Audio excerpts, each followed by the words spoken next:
Tiga. Assalamualaikum warahmatullahi wabarakatuh.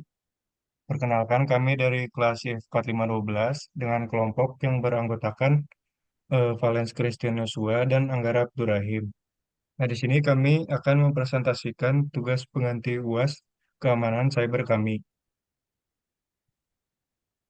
Nah, untuk pendahuluan, di sini kami menggunakan DVWA atau DEM Vulnerable Web App yang merupakan proyek perangkat lunak yang dengan sengaja menyertakan kerentanan keamanan dan dimaksudkan untuk tujuan edukasional.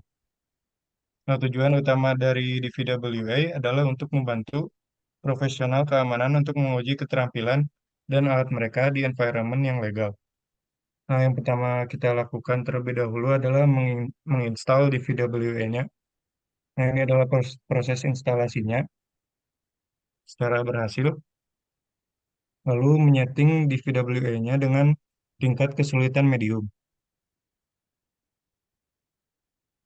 Yang pertama kita lakukan adalah melakukan serangan brute force.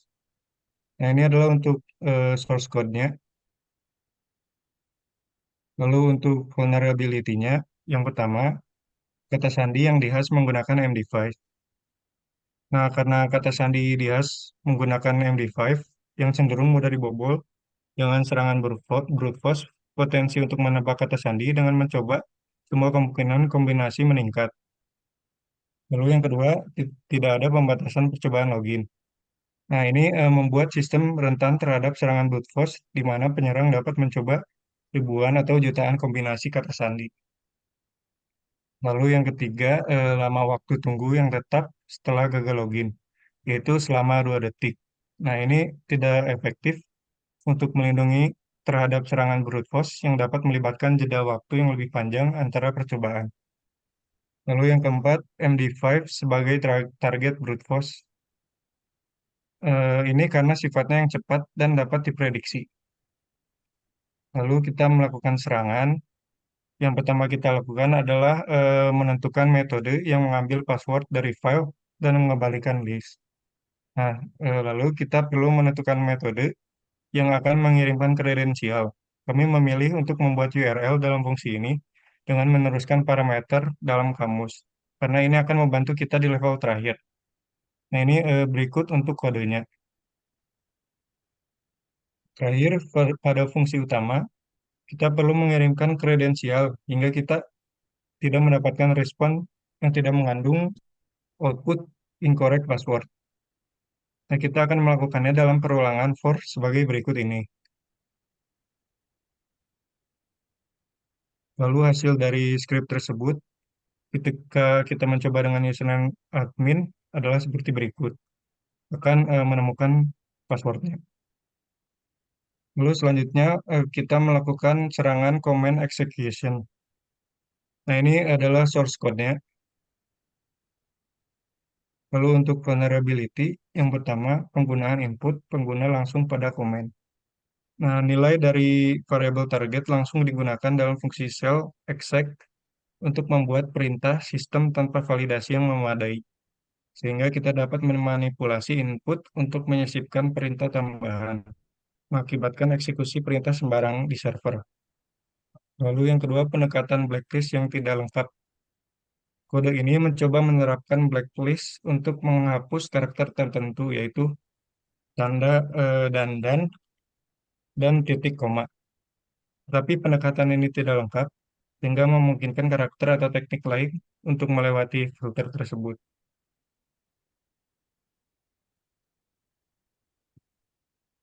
Lalu kita melakukan serangan. Nah, karena blacklist hanya mengeksklud tanda dan dan titik koma, kita dapat menggunakan tanda lain, yaitu misalnya kita di sini menggunakan garis dan garis dua atau garis dua sebagai pengganti. Nah, lalu kita memasukkan IP address-nya dengan simbol yang tadi, maka akan berhasil. Lalu selanjutnya kita melakukan serangan CSRF. Ini untuk source code-nya. Lalu untuk vulnerability, yang pertama ini referrer header. Kode tersebut menggunakan header HTTP referrer untuk memeriksa apakah permintaan berasal dari server yang sama, dengan asumsi permintaan tersebut berasal dari sumber terpercaya. Namun header referrer dapat dengan mudah dimanipulasi oleh penyerang. Hal ini memungkinkan penyerang membuat situs web berbahaya atau membuat URL yang membuat permintaan ke script ini, menipu browser pengguna agar melakukan tindakan yang tidak diinginkan atas nama mereka, seperti mengubah kata sandi tanpa sepengetahuan atau persetujuan mereka. Lalu kita melakukan serangan. Yang pertama kita lakukan adalah mengintersepsi pemerintahan, mengintersepsi permintaan tidak sah dengan burp dan mendapatkan HTTP referer. Ketika dikirimkan, password akan dilewati dan juga diubah.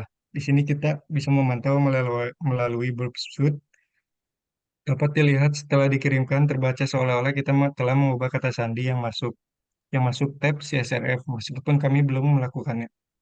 Maka saat kami menguji kredensial dengan kata sandi yang kami masukkan, eh, bypassnya akan berfungsi.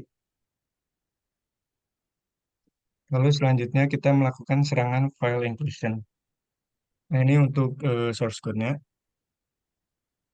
Lalu untuk vulnerability, yang pertama input pengguna dilakukan langsung untuk mendapatkan file. Menilai dari variabel getPatch digunakan secara langsung tanpa validasi yang memadai.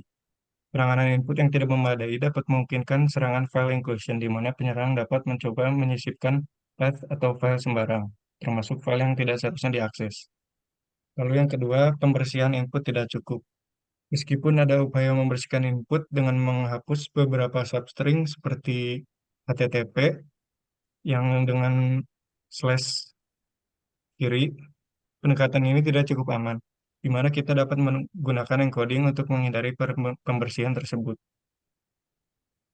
Lalu untuk serangan, karena server memfilter memfilter pola slash tadi, maka kita akan mencoba mengakses file tanpa menggunakan tanda tersebut. Nah, lalu mengubah include.php menjadi http google.com, kita harus membuat salah satu atau semua huruf pada HTTP menjadi huruf kapital. Karena source code memfilter HTTP dan HTTPS dengan huruf kecil. Di sini kita menggunakan HTTP dengan semua huruf dikapitalkan, tapi kita juga dapat menggunakan HTTP dengan hanya salah satu hurufnya saja yang kapital. Nah, maka akan berhasil. Nah, selanjutnya untuk Nah, selanjutnya baik. akan dijelaskan oleh teman saya. Baik, selanjutnya untuk penetration testing SQL injection. Yang bisa dilihat di sini source code dari SQL injection tersebut. Vulnerability-nya ada dua. Yang pertama itu penggunaan variabel langsung dalam query. Jadi nilai dari variabel ID itu digunakan langsung dalam pembentukan query SQL tanpa menggunakan parameterized query atau prepare statement. Ini dapat membuka celah terhadap serangan SQL injection di mana penyerang dapat memanipulasi nilai variabel untuk menyisipkan kode SQL yang berbahaya. Yang kedua adalah pembersihan input tidak cukup. Ini pembersihan input ini dilakukan dengan menggunakan MySQL underscore real underscore escape underscore string yang merupakan pendekatan yang kurang aman jika tidak digunakan bersamaan dengan prepare statement. Metode ini tidak selalu dapat mencegah serangan SQL injection sepenuhnya, terutama jika karakter khusus untuk tidak terdeteksi atau jika query tidak menggunakan tanda kutip. Nah, berikut adalah alur untuk serangannya. Jadi di sini kita melihat di sini untuk user ID 1 dan biar kita klik submit ini adalah outputnya. Kemudian kita menggunakan Brepsut di mana kita akan menggunakan satu union select null version sebagai payload. Kode ini mencoba mengeksploitasi celah SQL injection untuk mengambil informasi versi dari database. Yang hasilnya nantinya akan terlihat seperti ini. Nah, ini bisa dilihat versinya. Selanjutnya adalah penetration testing untuk SQL injection blind. Berikut adalah source code-nya. Vulnerability-nya ada dua. Yang pertama, penggunaan input pengguna langsung pada query. Mirip-mirip saja seperti yang sebelumnya. Nilai variable ID ini digunakan langsung dalam query SQL tanpa menggunakan parameterized query atau prepare statement yang dapat membuka celah terhadap SQL injection. Yang kedua adalah sama seperti yang tadi juga MySQL real escape string, di mana pada variabel ID untuk membersihkan input yang itu kurang cukup aman. Untuk alur serangannya bisa dilihat di sini, kalau kita mengklik user ID satu submit, yang keluar user ID exists in the database. Jadi di sini kita akan melakukan serangan blind SQL injection pada aplikasi web target menggunakan DVWA. Secara sistematis kita mengekstrak informasi database karakter per karakter. Proses ini dimulai dengan menentukan panjang nama database dan secara iteratif mengekstrak setiap karakternya. Kemudian kita selanjutnya script itu mengidentifikasi jumlah tabel dalam database dan mengambil nama-nama tabel tersebut. Pengguna kemudian akan diminta untuk memilih tabel dan script melanjutkan dengan menentukan jumlah kolom pada tabel tersebut dan mengekstrak namanya. Setelah mendapatkan nama kolom yang berisi username dan password, script akan mengekstrak username karakter per karakter. Setelah pengguna memasukkan username target, script menentukan panjang password yang terkait dan akhirnya mengambil karakter-karakter password tersebut. Berikut adalah kode Python yang kami gunakan. Dan ini adalah hasil akhirnya. Jadi lihat di sini uh, user ID, first name, last name, user password, dan lain-lainnya. Kemudian passwordnya itu merupakan hasil dari fungsi hash dan cracking dapat dilakukan dengan beberapa platform online. Di sini kita menggunakan CrackStation. Selanjutnya adalah untuk penetration testing upload. Berikut adalah source code-nya untuk upload. Vulnerability-nya ada tiga. Yang pertama adalah tidak ada pemeriksaan ekstensi file.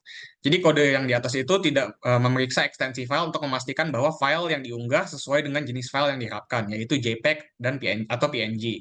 Sehingga penyerang dapat mengunggah file berbahaya dengan ekstensi palsu, yang dapat mengakibatkan eksekusi kode atau tindakan berbahaya lain pada server. Yang kedua adalah tidak ada pemeriksaan ukuran file yang cukup. Kode yang di atas itu tidak memeriksa ukuran file untuk memastikan bahwa ukurannya kurang dari misalnya 100 kilobyte. Namun ini dapat dianggap sebagai batasan yang lemah. Sehingga penyerang dapat mengunggah file yang besar dan menghabiskan ruang penyimpanan server atau mengakibatkan penolakan layanan atau DOS. Yang ketiga adalah potensial untuk duplicate file name. Kode yang hanya menggunakan nama file asli dari pengunggah sebagai nama file yang disimpan di server. Sehingga penyerang dapat mencoba mengunggah file dengan nama yang sama untuk menggantikan atau menimpa file yang sudah ada. Yang berikut adalah alur serangannya. Jadi misalnya kita mengupload file yang bukan JPEG atau PNG. Yang kedua ada your image was not uploaded, you can only accept JPEG or PNG images. Seperti yang bisa dilihat pada source code ini.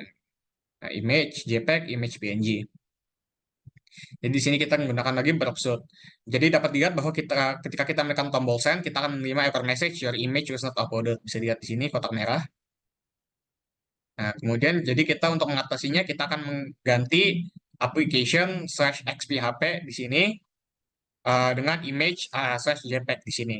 Ketika kita melakukan ini, situs web akan memperlakukan file PHP kita seolah-olah itu adalah sebuah gambar. Kemudian kita akan dapat mengakses kontennya. Selanjutnya adalah penetration testing untuk XSX refactor. Berikut adalah source code-nya. Vulnerability-nya ada tiga. Yang pertama, tidak menggunakan fungsi escape. Kode menggunakan fungsi str_replace untuk menghapus tag script di sini. Tetapi ini tidak cukup untuk mencegah serangan XSS, sehingga penyerang masih dapat menyisipkan script dengan variasi lain yang dapat melewati pembersihan tersebut. Yang kedua adalah tidak ada fungsi escape atau encoding yang diterapkan. Variabel name ditampilkan langsung pada halaman tanpa menggunakan fungsi escape atau encoding yang tepat. Sehingga penyerang dapat menyisipkan script JavaScript atau HTML yang akan dieksekusi oleh browser pengguna, menyebabkan potensi serangan XSS. Yang ketiga adalah tidak memberikan perlindungan XSS di header. Header HTTP XSS protection diatur ke nilai 0. Di sini, yang nonaktifkan proteksi XSS built-in pada beberapa browser. Proteksi XSS browser yang tidak diaktifkan akan meningkatkan kemungkinan keberhasilan serangannya. Jadi berikut adalah alur serangannya.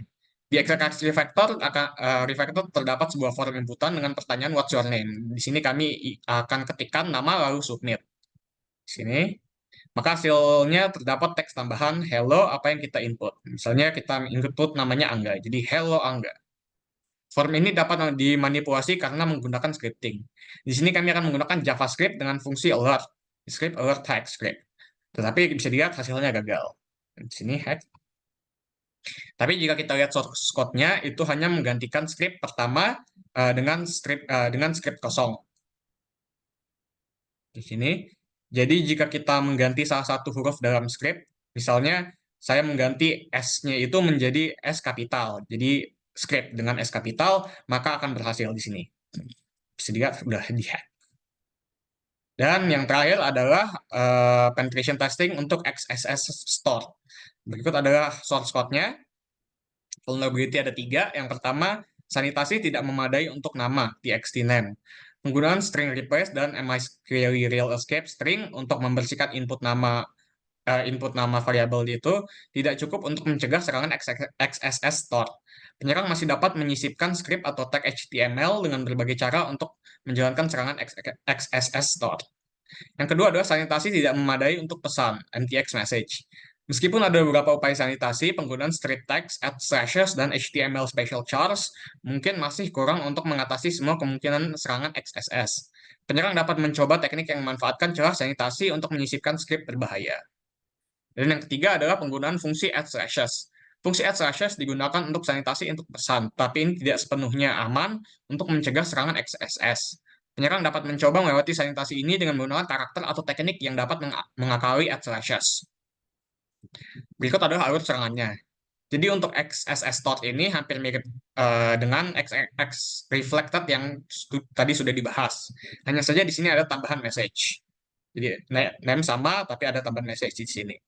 Jika kita mengetikkan script alert text script dalam kotak pesan, itu akan gagal, sama seperti XSS reflected tadi.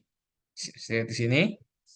Namun ketika kita mengetik script alert text script dengan scriptnya diganti dengan huruf kapital lagi, dalam kotak nama, itu akan membatasi pengetikan setelah 10 karakter karena itu adalah panjang max-nya. Tetapi kita dapat mengubah panjangnya dengan menggunakan inspect element.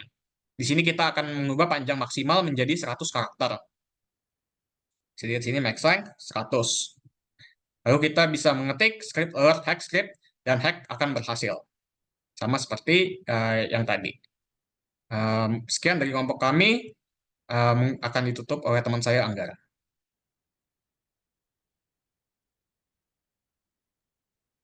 Mungkin itu penjelasan untuk tugas pengganti UAS dari kami. Mohon maaf apabila ada kesalahan. Akan saya tutup. Assalamualaikum warahmatullahi wabarakatuh.